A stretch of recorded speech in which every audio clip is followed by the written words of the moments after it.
किसानी नागराज ला देख ले, अड़बर दिन में तोर दुआरी में आए है किसानी ने नागराज हा। ये सपेरा बाबू काए बड़ दिन में आए हसगा, तोर मैं बहुत इंतजार करत रहे सपेरा बाबू। मोला भारी माया लागे रही थे। भारी माया लागे रहे थे। हाँ। अरे तोरो माया ला ना हाँ। अपन दिल में बांध के रखे रहे हो किसानिन बाई। वही सुरता में ना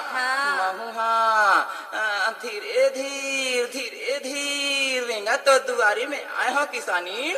हाँ ए किसानी गाएगा पर ये दारी ना।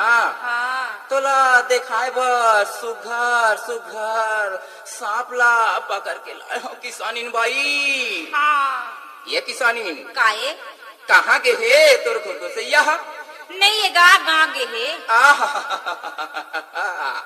गा गे है। हाँ अच्छा मौका में आए हो ना किसानिन भाई। हाँ बढ़िया मौसम में आए हो ना। हाँ ये किसानिन काए ले नेवला घलोला तोर दुआरी में देखाए बर ना हो। ले देख ले नागराज ला। ये सपेरा बाबू काए तो का सांप रखे है तेल दिखा न गा। बाहर चित्ती है। हाँ अब डूमरा है। हाँ ये सुबह सांपला घलो लाए हो किसानिन बाई तोला देखाए बर। लेना दिखाता देखावा। हाँ सांप देख लेना वो, सांप देख लेना वो, मोतीराम ढोटे। सांप देख लेना वो, देख किसानिन बाई सांप देख लेना।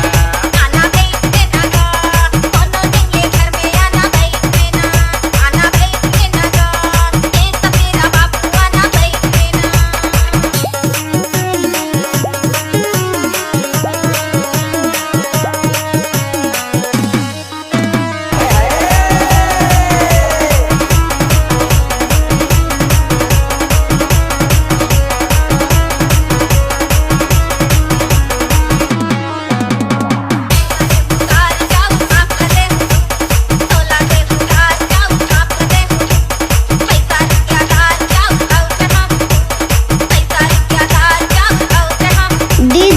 मोतीराम ढोटे।